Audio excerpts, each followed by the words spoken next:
Hello guys, आप देख रहे हो कोड डॉट। पिछली वीडियो में आपने देखा कि कैसे HTML को React.js में कन्वर्ट किया जाता है। हमने पिछली वीडियो में देखा कि प्योर HTML को React के JSX के कोड में हमने उसको कन्वर्ट किया है। तो आज हम देखने वाले कि उन्हीं जो कन्वर्ट किए गए फॉर्म है लॉगिन एंड रजिस्ट्रेशन फॉर्म को कम्प्लीटली डायनेमिक फॉर्म कैसे बनाया जाता है, राइट। तो उसमें हमारे पास एक फॉर्म एलिमेंट है, हमारे पास इनपुट टाइप एलिमेंट्स है, चेक बॉक्स एलिमेंट्स है। उन सारे एलिमेंट को हम यहाँ पे डायनेमिक एलिमेंट में कन्वर्ट करने वाले हैं। तो चलिए देखते हैं कैसे होता है।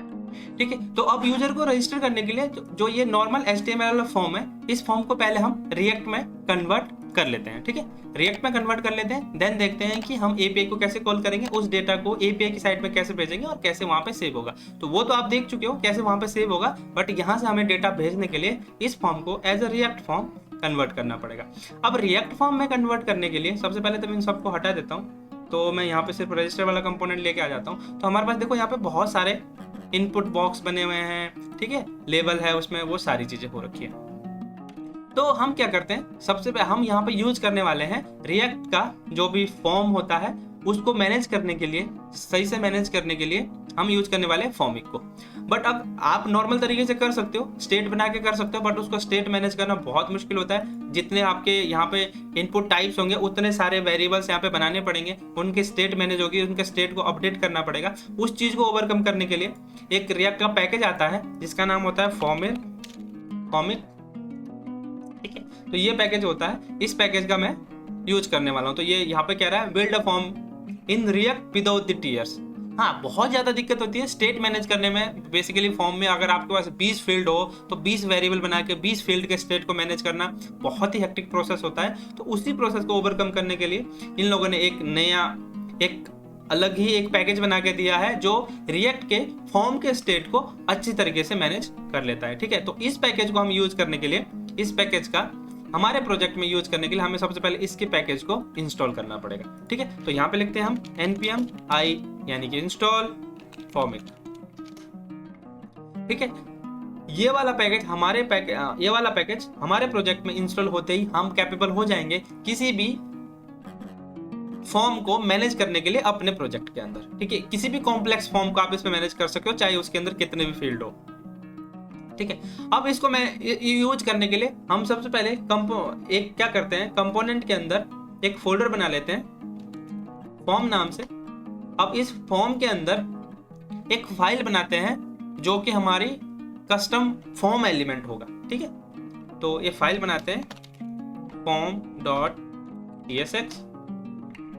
इसके अंदर से हमें क्या करना है, हमारा अपना फॉर्म यहाँ से रिटर्न करना है। ठीक है, तो एक एलिमेंट वो बना लेते हैं फॉर्म, देन यहाँ से रिटर्न हम यहाँ से करेंगे कुछ डेटा। अभी के लिए मैं ब्लैंक रिटर्न कर देता हूँ, ठीक, और यहाँ से इसको एक्सपोर्ट कर देंगे। तो ये होता है नॉर्मल तरीका।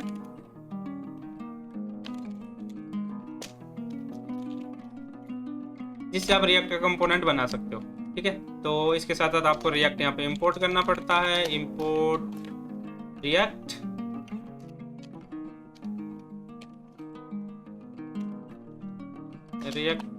फ्रॉम रिएक्ट, आपको ये रिएक्ट इंपोर्ट करना पड़ता है। तो हम आपका ये कंपोनेंट बनके तैयार है। अब इस कंपोनेंट में हम कुछ फॉर्मिक की चीजों को यूज करेंगे, जैसे कि इंपोर्ट समथिंग। अभी देखें क्या इंपोर्ट करना है, फ्रॉम फॉर्मिक।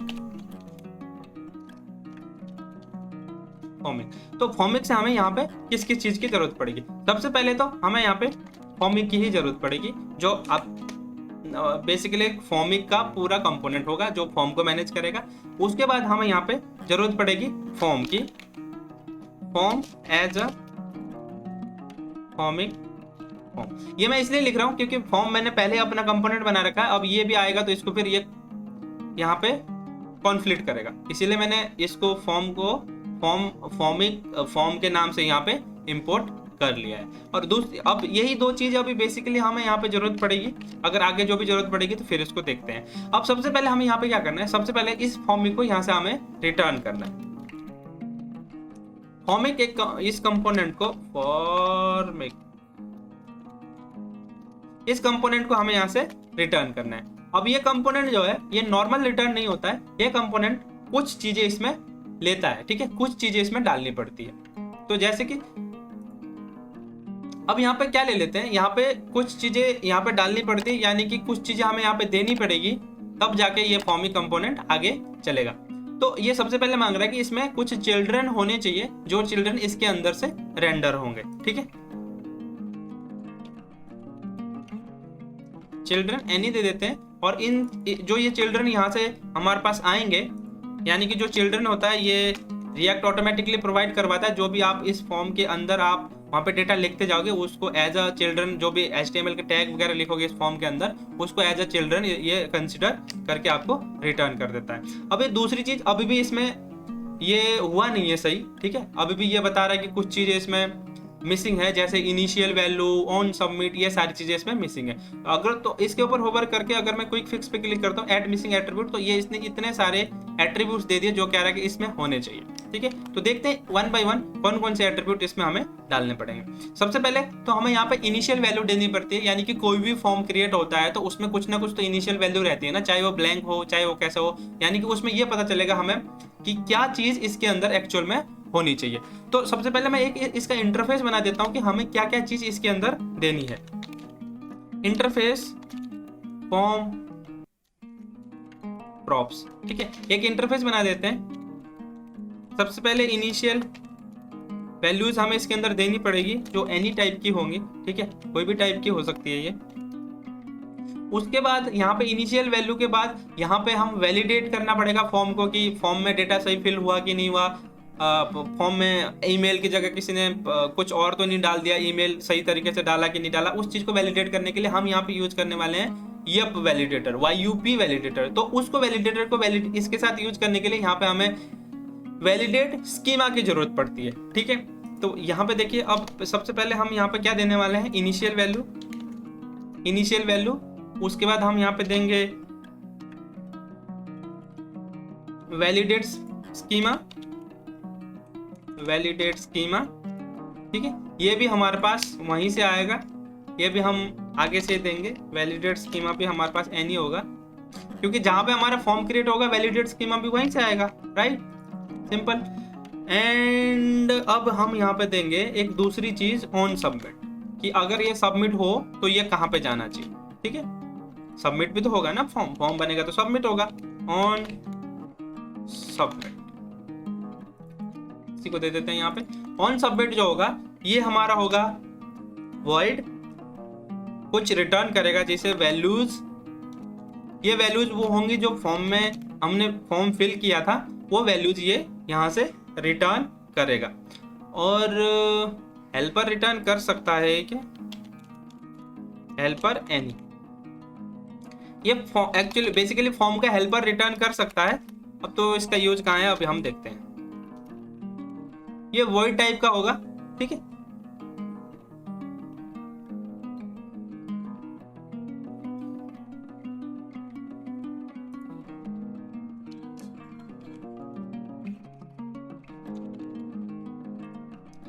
तो ये वॉइड होगा और ये चीजें रिटर्न करेगा। अब हेल्पर को एक काम करते हैं, इसको हटा देते हैं, वैल्यूज ही यहाँ से ये रिटर्न करेगा, ऐसा रखते हैं, ठीक है। तो अभी यहाँ पे दे देते हैं हम, जैसे कि अब इसको हम डी स्ट्रक्चरिंग करना पड़ेगा इसका, तभी आप यहाँ पे दे पाओगे चीज़ों को।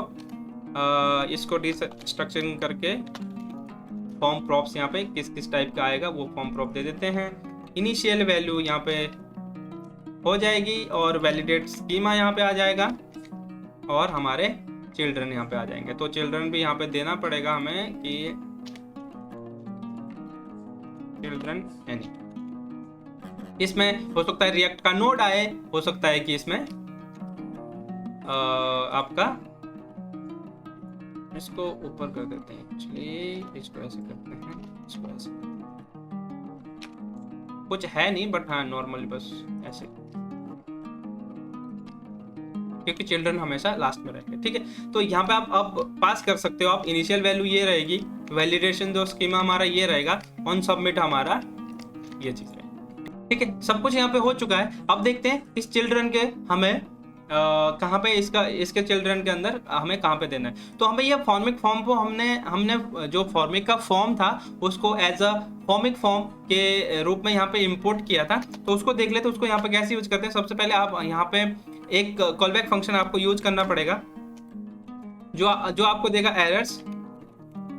अगर एरर्स उसमें होंगी तो ये आपको एरर्स दे देगा, नहीं तो ये कुछ एरर नहीं देगा। ठीक है, आप यहाँ पे अब हमें यूज करना है फॉर्मिक का जो फॉर्मिक फॉर्म हमने जो यूज किया था वो वाला फॉर्म। इसके अंदर आप रेंडर करा सकते हो जो भी चिल्ड्रन हमारे पास फ्रंट से आएंगे उन चिल्ड्रन को यहाँ पे करा सकते हो। ठीक है, इस तरीके से कुछ जो चिल्ड्रन हमारे पास यहाँ पे आएंगे उस चिल्ड्रन को इसके अंदर आप इंपोर्ट कर सकते हो, यानी कि जो भी फील्ड्स आएंगे वो इस फॉर्म के अंदर इंपोर्ट हो जाएंगी। तो हमारा ये फॉर्म बेसिकली जो फॉर्म है वो तैयार हो चुका है। यहाँ पे चाहो तो आप सबमिट बटन यहीं पे बना सकते हो कि हमेशा सबमिट बटन के साथ फॉर्म रेंडर होगा, बट मैं चाहता हूँ कि सबमिट बटन जहाँ पे हम फॉर्म बनाएंगे वहाँ पे देंगे, क्योंकि हो सकता है उसमें कुछ अलग क्लासेस अलग वो वगैरह लगानी पड़े, तो उसको हम बाद में देखेंगे।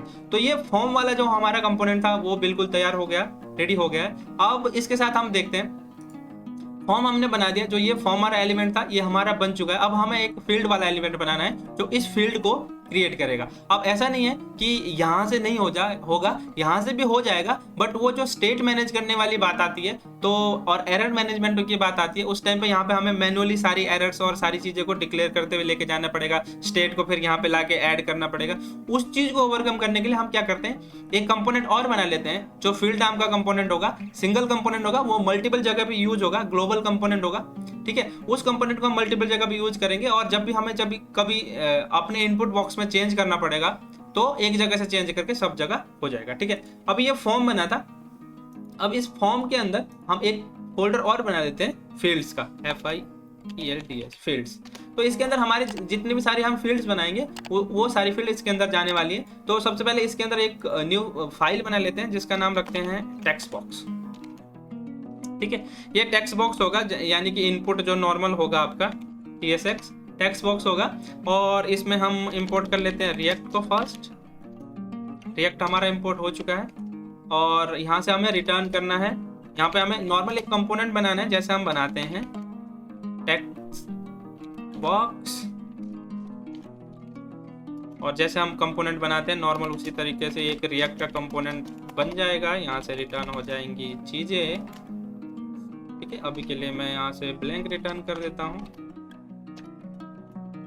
जैसे ये इसको ब्लैंक कर दिया। अब मेरे को इसको यहाँ से क्या करना है, एक्सपोर्ट करना है, export default react text box. ये हमारा एक टेक्स्ट बॉक्स बन गया। ठीक है, अब इस टेक्स्ट बॉक्स को ले जाके आप इसके अंदर यूज कर सकते हो। तो उससे पहले हमें यहाँ पे कुछ चीजें और करनी पड़ेंगी, जैसे कि इंपोर्ट समथिंग फ्रॉम फॉर्मिक। तो हमें यहाँ पे फॉर्मिक का यूज करना पड़ेगा इस टेक्स्ट बॉक्स को बनाने के लिए। तो फॉर्मिक में से सबसे पहले हमें एक चीज लेनी है जो टेक्स्ट बॉक्स या फिर सिलेक्ट या फिर कोई भी चीज बनाने के काम आती है, वो है फील्ड। ठीक, फील्ड आपने ले लिया तो इस फील्ड के जरिए आप यहाँ पे कोई भी फील्ड आप तैयार कर सकते हो। ठीक है, अब फील्ड आपने ले ली, अब इस फील्ड के अंदर क्या डेटा जाएगा, किस तरीके से ये डेटा बनाएगा, उस चीज को हमें देखना है। अब फील्ड को यहाँ से डायरेक्ट आप रिटर्न कर दोगे, इस तरीके से फील्ड को आप यहाँ से डायरेक्ट सेल्फ कॉलिंग में रिटर्न कर दोगे, तब भी काम चल जाएगा, कोई इश्यू नहीं आएगा। आराम से ये फील्ड वहां पे टेक्स्ट बॉक्स बना के दे देगा। अब देख लेते हैं कैसे ये बनेगा। ठीक है, जैसे आप यहाँ पे यूज करोगे, जैसे ये फॉर्म है, अब हमें क्या करना है कि ये जो फॉर्म है, इस फॉर्म को जो पहले से बना हुआ फॉर्म है, इस फॉर्म को देखते हैं। तो जो ये बटन्स वगैरह होंगे जैसे गूगल और फेसबुक, ये बटन तो फॉर्म के अंदर होने नहीं चाहिए। ठीक है, ये तो बटन वैसे भी बाहर होने चाहिए, इसका हम बाद में देखेंगे। इसको सोशल लॉगिन को कैसे इम्प्लीमेंट किया जाता है, जो भी हमारा लॉगिन वाला बटन है वो फॉर्म के अंदर होना चाहिए। तो इतने में हम फॉर्म को रखते हैं और इस फॉर्म को भी यहाँ पे कमेंट आउट कर देते हैं, क्योंकि हमें अपना जो हमने कस्टम फॉर्म एलिमेंट बनाया था उसको हम यहाँ पे यूज करने वाले हैं। ठीक है, इसको एंटर करते हैं, जो हमारा फॉर्म एलिमेंट है उसको यहाँ पे इंपोर्ट कर लेते हैं फॉर्म एलिमेंट। तो हमने यहाँ फॉर्म एलिमेंट इंपोर्ट कर लिया। अब इसके अंदर हमें यहाँ पे टेक्स्ट बॉक्स को इंपोर्ट कर देते हैं। टेक्स्ट बॉक्स ये भी सेल्फ कॉलिंग है, टेक्स्ट बॉक्स तो मैंने इंपोर्ट कर लिया। अभी आप देख रहे हो कि यहाँ पे एरर आ रही है। एरर क्या आ रही है, ये कह रहा है कि आपने जो प्रॉपर्टीज उसके अंदर डिक्लेयर करी हुई है वो मैंडेटरी प्रॉपर्टीज है जिसको आप यहाँ पे देना भूल गए हो। ठीक है, तो सबसे पहले मैंने जैसे बात करी थी इनिशियल वैल्यूज की, तो यहाँ पे const initial values equal to जो हमारी इनिशियल वैल्यूज होंगी वो यहाँ पे डिक्लेयर हो जाएंगी। अब इनिशियल वैल्यूज से पहले आपको एक इंटरफेस बनाना पड़ेगा कि आपके फॉर्म में कौन कौन सी फील्ड होंगी। तो उसके लिए हम इंटरफेस बना लेते हैं, रजिस्टर फॉर्म नाम से एक इंटरफेस बन जाएगा। अब इंटरफेस में हम यहाँ पे डिक्लेयर करेंगे आपके पास क्या क्या फील्ड होने चाहिए। ठीक है, सबसे पहला हमारा फील्ड होगा नेम, जो होगा स्ट्रिंग टाइप का। ठीक है, दूसरा फील्ड होगा ईमेल, जो भी होगा आपका स्ट्रिंग टाइप का। अब हमारे पास जो तीसरा फील्ड होगा वो होगा मोबाइल, जो कि होगा आपका नंबर टाइप का। एंड चौथा फील्ड होगा पासवर्ड, जो होगा आपका स्ट्रिंग टाइप का। तो अभी हम ये 4 फील्ड लेके चलते हैं, बाकी चीजों को हम बाद में देखेंगे। तो ये जो इनिशियल वैल्यू होगी ये आपकी किस टाइप की होगी, रजिस्टर फॉर्म के टाइप की होगी। ठीक है, ये रजिस्टर फॉर्म के टाइप की होगी। तो ये कह रहा है कि आपने इसमें कुछ दिया नहीं है, तो नेम जो होगा आपका वो ब्लैंक जाएगा, वेरी फर्स्ट टाइम पे नेम ब्लैंक होगा। एंड आपका जो ईमेल होगी वो भी आपके पास ब्लैंक होगी, क्योंकि रजिस्टर में तो आपको कुछ दिखाना होता नहीं है। ठीक है, ईमेल होगा वो भी ब्लैंक होगा। एंड जो मोबाइल होगा वो भी ब्लैंक होगा, ये नल होगा, ये नंबर टाइप का है। ठीक है, और जो पासवर्ड होगा वो भी आपका ब्लैंक होगा। अब यहाँ पे ये कह रहा है, ये कह रहा है कि आपने नल को ना नंबर में असाइन कर दिया है। ठीक है, नल को आपने नंबर में असाइन कर दिया, तो आप सिंगल कोट इस तरीके से असाइन कर सकते हो। बट फिर भी ये कह रहा है कि आप स्ट्रिंग को ऐसे असाइन नहीं कर सकते हो, या तो आप इसको 0 दे दो। ठीक है, या तो आप इसको 0 दे दो, या फिर इसको यहाँ पे स्ट्रिंग कर दो, इसको स्ट्रिंग ही कर दो, कोई दिक्कत नहीं है, इसको ऐसे दे दो।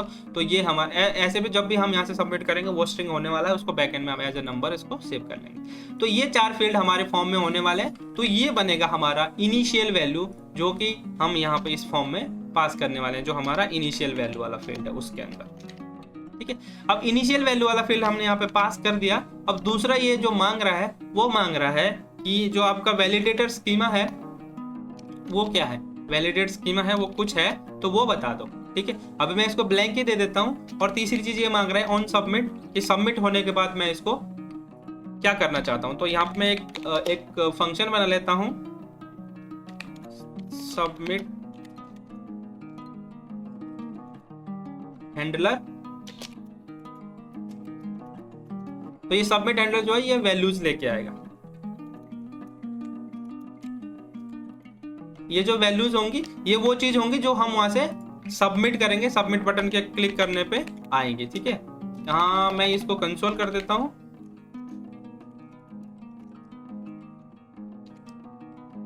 ठीक है, मैंने इसको कंसोल कर दिया। अब ये सबमिट हैंडलर जो है इसको हम यहाँ पे सबमिट में पास कर देते हैं। ठीक है, सेव हो गया। अब ये कह रहा है कि जो चिल्ड्रन प्रॉपर्टीज है, मैंने स्पेलिंग मिस्टेक कर दी शायद, मैंने स्पेलिंग मिस्टेक कर दी। ये जो स्पेलिंग होती है ना इसको ध्यान से लिखना, CHILDRREN, क्योंकि ये सेम नाम की प्रॉपर्टी ही रिएक्ट अपने आप ही एक्सपोज करता है। इसको हमें एज ए प्रॉपर्टीज में देने की जरूरत नहीं पड़ती। जो भी हम इसके इन दोनों के अंदर closing and opening and closing tag के अंदर जितनी भी चीजों को लिखेंगे वो एज अ चिल्ड्रन उसको प्रॉपर्टीज एज अ प्रॉपर्टीज बना के इस फॉर्म में भेज देता है। ठीक है, तो हमारा ये फॉर्म तैयार हो चुका है। अब हम यहाँ पे जाके देखते हैं जो भी हमारा रजिस्टर वाला था उसमें क्या फॉर्म बना कि नहीं बना। अभी आप यहाँ पे देख सकते हो फॉर्म तो बना, बट ये कुछ ऑब्जेक्ट यहाँ पे लिखा हुआ आ रहा है। ठीक है, अगर आप इसको इंस्पेक्ट करके देखोगे तो इसमें कुछ लिखा हुआ आ रहा है कि इंटरमीडिएट कुछ वैल्यू है, is not a function something something कुछ यहाँ पे लिखा हुआ आ रहा है। ठीक है, अब ये क्यों आ रहा है, ये इसलिए आ रहा है, अब ये क्यों आ रहा है, ये इसलिए क्योंकि ये जो टेक्स्ट बॉक्स के अंदर है आपने जो फील्ड दिया है इसमें आपने एक तो नेम नहीं दिया है, नेम इक्वल टू नेम, और दूसरा आपने टाइप नहीं दिया, टाइप इक्वल टू टेक्स्ट, ऐसा कुछ कर दो। ठीक है, इसको सेव करो और यहां जाके इसको रिफ्रेश करो तो देखो ये प्रॉपर एक टेक्स्ट बॉक्स बन के आ गया है। ठीक है, अब यहाँ पे कह रहा है कि स्कीमा में जो इंटरमीडिएट है value is not a function, कह रहा है जो वैल्यूज वगैरह है वो फंक्शन नहीं है, उसको हम अभी बाद में देखते हैं कि वो क्यों ऐसा कह रहा है। ठीक है, तो अभी आपको यहाँ पे स्कीमा वैलिडेशन वाला स्कीमा प्रोवाइड करवाना है कि आपका फॉर्म वैलिड है या नहीं है। उसके लिए उससे पहले हम पहले पूरे फॉर्म को बना लेते हैं, देन वैलिडेशन के बारे में देखते हैं। ठीक है, अब इस टेक्स्ट बॉक्स में यहाँ पे अगर आप देखोगे इसने ऐसा कुछ रिटर्न किया है, हमें ऐसा नहीं चाहिए, हमें तो ये बढ़िया से टेक्स्ट बॉक्स चाहिए जो यहाँ पे बने हुए हैं। तो अब इसी को सेम चीज को रिटर्न करने के लिए हम सेम क्लास का और सेम चीज का यूज करेंगे। तो इसको मैं कॉपी कर लेता हूँ यहाँ से। ठीक है, अब मैं टेक्स्ट बॉक्स में लेके चलता हूँ और इसी को यहाँ से रिटर्न कर देता हूँ, और जो ये फील्ड वाली होगी इसको हम एज अ इनपुट के साथ यहाँ पे इसको पेस्ट कर देंगे। ठीक है, इनपुट बॉक्स के साथ इसको हम पेस्ट कर देंगे। अब यहाँ पे दिक्कत ये होगी, अब क्या है यहाँ पे जो भी चीज यहाँ पे एट्रीब्यूट देने पड़ेंगे हमें। ठीक है, एट्रीब्यूट बहुत सारे होंगे, अब कभी कुछ एट्रीब्यूट आ सकता है, कहीं कुछ आ सकता है। अब इसमें कोई कह नहीं सकती कि किस किस टाइप के यहाँ पे एट्रीब्यूट देगा। HTML के जितने भी सारे एट्रीब्यूट्स हैं वो सारे इसमें आएंगे और बाकी सारी चीजें भी इसके अंदर आएंगी। अगर आप इसको ऐसे करते हो, इसको ऐसे करते हो, इसको दे दिया आपने, यहाँ पे आपने क्लास वगैरह डिक्लेयर कर दी और फ्रंट में जाके देखोगे तो ये जो यूजर नेम है वो एक परफेक्टली चीजें करके यहाँ पे आ चुका है। ठीक है, ये तो अब आ गया है यहाँ पे। अब हम देखते हैं कि इसमें जैसे बहुत सारी चीजें आ रही हैं, उन चीजों को जैसे अभी ये जो इस फील्ड में है आपको जैसे क्लास देना है, क्लास नेम देना है, तो यहाँ पे आप सेम चीजें नहीं दे सकते ना। अब हो सकता है कि रजिस्टर में आपको रजिस्टर वाली क्लास देनी हो, आपको लॉगिन में लॉगिन वाली क्लास देनी हो, तो हमें यहाँ पे जो भी प्रॉपर्टीज हम पास करेंगे, मैं चाहता हूँ वो सारी प्रॉपर्टी इसके अंदर अपने आप ही पास हो जाए। तो उसके लिए आपको यहाँ पे सिंपल ट्रिपल डॉट प्रॉप्स कर देना है। ट्रिपल बोल के डबल डॉट लगा रहा हूँ। प्रॉप्स आपको यहाँ से प्रॉपर्टीज आपको मिल जाएंगी, एनी टाइप की प्रॉपर्टीज आपको यहाँ से मिल जाएंगी। वो जो प्रॉपर्टीज को आपको यहाँ पे ऐड कर देना है। ठीक है, अब बात आती है इस लेबल की। अब लेबल को कैसे आप मैनेज कर सकते हो। ठीक है, अब ये क्लास वगैरह हम सारी चीजें वहीं पे ऐड कर देंगे। तो इस इनपुट बॉक्स को यहाँ से हम अभी हटा देते हैं। अब लेबल के लिए आप यहाँ पे कंडीशन लगा सकते हो कि प्रॉप्स के अंदर अगर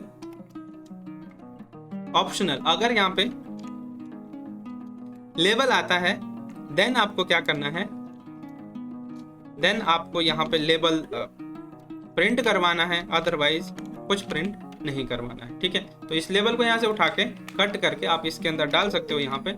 अब जो भी लेबल आएगा प्रॉप्स के अंदर का लेबल, वो यहाँ पे प्रिंट आउट हो जाएगा। इस तरीके से आप लगा सकते हो। ठीक है, तो ये कंडीशन हो जाएगी नॉर्मली, और कुछ नहीं है। ये कंडीशन है सिंपल, जिसमें ये चेक हो रहा है कि अगर लेबल है तो लेबल प्रिंट कर दो, अगर लेबल नहीं है तो कोई बात नहीं।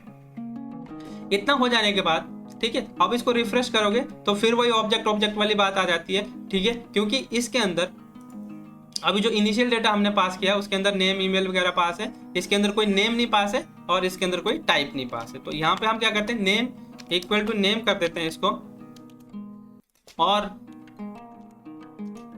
टाइप इसमें हो जाएगा, टाइप जो हमारा हो जाएगा टाइप टेक्स्ट, और जो हम क्लास नेम इसमें देना चाहते हैं वो क्लास नेम सेम है जो इसमें हमने पहले से दे रखा था, वही वाला क्लास नेम हम इसमें दे देंगे। इसको सेव कर देंगे तो अगर आप देखोगे तो ये परफेक्टली एक टेक्स्ट बॉक्स बन गया। बट इसमें क्या हो रहा है, जैसे इसमें अभी एक वो आ रहे हैं, जैसे लेबल आ रहे हैं, वो लेबल इसमें नहीं आ रहा है। तो उस लेबल को आप सिंपली ला सकते हो यहाँ पे लेबल वाला एट्रीब्यूट देके, LABEL लेबल इक्वल टू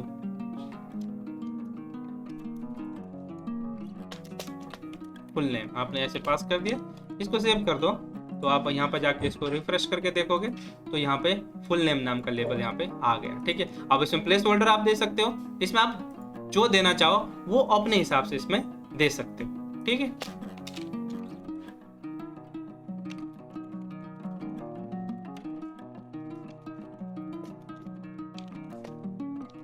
ये नॉर्मल HTML के सारे जितने भी आप यहाँ पे एट्रीब्यूट पास करते हुए जाओगे वो सारे के सारे सेम एट्रीब्यूट आगे ये फॉरवर्ड करता हुआ चला जाएगा। ठीक है, तो ये हो गया, ये एक फील्ड आपने बना दी, प्रॉपर फील्ड आ रही है फुल नेम और सब उसके साथ, ठीक है। तो ऐसे ही आपको बहुत सारे फील्ड, जितने भी फील्ड आपको चाहिए उतने फील्ड यहाँ पे बनाते हुए आगे चले जाना है, ठीक है।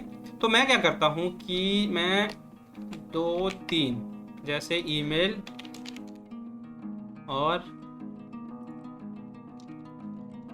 मोबाइल, मैंने 3 फील्ड बना दिए। अब मैं यहाँ पे लिख देता हूँ enter your email, enter your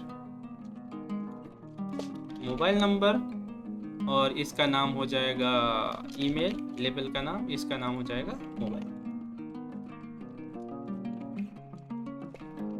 mobile number, और इस तरीके से, ठीक है। इसको आप सेव करोगे, जाके देखोगे तो 3 फील्ड आपके यहाँ पे आ चुके हैं, ठीक है। इसको अभी बंद कर देते हैं। हमारे पास यहाँ पे 3 फील्ड हो चुके हैं, और अभी हमने कितने फील्ड दिए थे, 4 फील्ड शायद दिए थे। पासवर्ड का फील्ड हमारा बाकी रह गया, ठीक है। अब एक और फील्ड हमें यहाँ पे बनाना है पासवर्ड का। इसको डुप्लीकेट कर दीजिए, पासवर्ड टाइप हो जाएगा पासवर्ड, यहाँ पे लिख दीजिए आप एंटर योर पासवर्ड, इसका नाम हो जाएगा पासवर्ड। इसको आप सेव करोगे, जाके देखोगे यहाँ पे तो पासवर्ड फील्ड भी आपके पास यहाँ पे आ चुका है। नेम, ईमेल, मोबाइल और पासवर्ड, ये 4 फील्ड आपके यहाँ पे बन चुके हैं। तो ये थी आज की वीडियो। होप आपको आज की वीडियो पसंद आई होगी। अगले वीडियो में हम देखेंगे कि इस फॉर्म को वैलिडेट कैसे किया जाता है यूजिंग यप वैलिडेटर, और इस फॉर्म को हम सबमिट करके एपीआई कॉल करके भी देखेंगे कि किस तरीके से फॉर्म का डेटा हम डेटाबेस में भेज सकते हैं। तब तक के लिए आप मेरे और वीडियोज देखते रहिए, हंसते रहिए, खुश रहिए। मैं मिलता हूँ आपको अगले वीडियो में। Good bye.